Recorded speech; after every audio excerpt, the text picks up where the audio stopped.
A reading out of the book of Acts, chapter 17, out of the Legacy Standard Bible. Now, when it was decided that we would sail for Italy, they proceeded to deliver Paul and some other prisoners to a centurion of the Augustan cohort named Julius. And getting aboard an Adramatan ship, which was about to sail to the regions along the coast of Asia, we set sail accompanied by Aristarchus, a Macedonian of Thessalonica. The next day, we put in at Sidon, and Julius treated Paul with consideration and allowed him to go to his friends and receive care. And from there we set sail and sailed under the shelter of Cyprus, because the winds were against us. And when we had sailed through the sea along the coasts of Cilicia and Pamphylia, we landed at Myra in Lycia. There the centurion found an Alexandrian ship sailing for Italy, and he put us aboard on it. And when we had sailed slowly for a good many days, and with difficulty had arrived off Cnidus, since the wind did not permit us to go farther, we sailed under the shelter of Crete, off Salmon, and with difficulty we sailed past it and came to a place called Fair Havens, near which was a city of LSB. And when considerable time had passed, and the voyage was now dangerous, since even the fast was already over, Paul began to advise them, and said to them, Men, I perceive that the voyage will certainly be with damage and great loss, not only of the cargo in the ship, but also of our lives.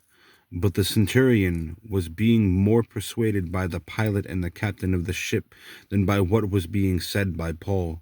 And because the harbor was not suitable for wintering, the majority reached a decision to set sail from there, and somehow they could arrive at Phoenix, a harbor of Crete facing southwest and northwest, to spend the winter there.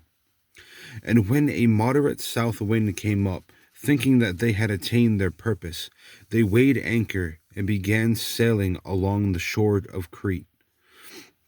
But before very long there rushed down from the land a violent wind, called Araquilo, or Quilo. And when the ship was caught in it and could not face the wind, we gave way to it and let ourselves be carried along. And running under the shelter of a small island called Clauda, we were scarcely able to get the ship's boat under control. After they had hoisted it up, used supporting cables in undergirding the ship, fearing that they might run aground on the shallows of Syrtis, they let down the sea anchor, and in this way let themselves be carried along. And the next day, as we were being violently storm-tossed, they began to jettison the cargo. And on the third day they cast the ship's tackle overboard with their own hands. And since neither sun nor stars appeared for many days, and no small storm was assailing us, from then on all hope of our being saved was gradually abandoned. And when they had gone a long time without food, then Paul stood up in their midst and said, Men, you ought to have followed my advice to not set sail from Crete and to avoid this damage and loss. And now I advise you to be cheerful, for there will be no loss of life among you, but only the ship. For this very night an angel of God, to whom I belong and whom I serve, stood before me, saying, Do not be afraid, Paul. You must stand before Caesar, and behold, God has granted you all those who are sailing with you.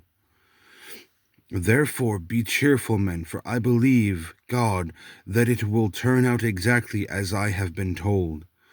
But we must run aground on some island. But when the 14th night came, as we were being carried about in the Adriatic Sea, about midnight the sailors began to suspect that some land was approaching them. And when they took soundings, they found it to be 20 fathoms, and a little further on, they took another sounding and found it to be 15 fathoms, and fearing that we might run aground somewhere on the rocks, they cast 4 anchors from the stern and were praying for daybreak. But as the sailors were trying to escape from the ship and had let down the ship's boat into the sea of the pristine of intending to lay out anchors from the bow, Paul said to the centurion and to the soldiers, "Unless these men remain in the ship, you yourselves cannot be saved." Then the soldiers cut away the ropes of the ship's boat and let it fall away.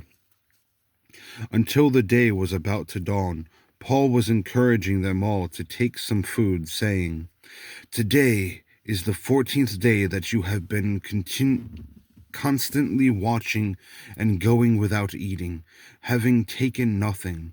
Therefore, I encourage you to take some food, for this is for your salvation. For not a hair from the head of any of you will perish." And having said these things, he took bread and gave thanks to God in the presence of all, and he broke it and began to eat. And all of them became cheerful, and they themselves also took food. And all of us in the ship were 276 persons. And when they had eaten enough, they began to lighten the ship by throwing out the wheat into the sea. Now when day came, they could not recognize the land, but they were noticing a bay with a beach, and they were resolving to drive the ship in unto it if they could. And casting off the anchors, they left them in the sea, while at the same time they were loosening the ropes of the rudders, and hoisting the foresail to the wind. They were heading for the beach.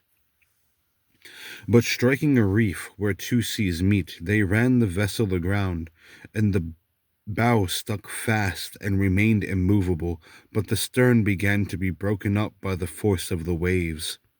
Now the soldiers' plan was to kill the prisoners so that none of them would swim away and escape.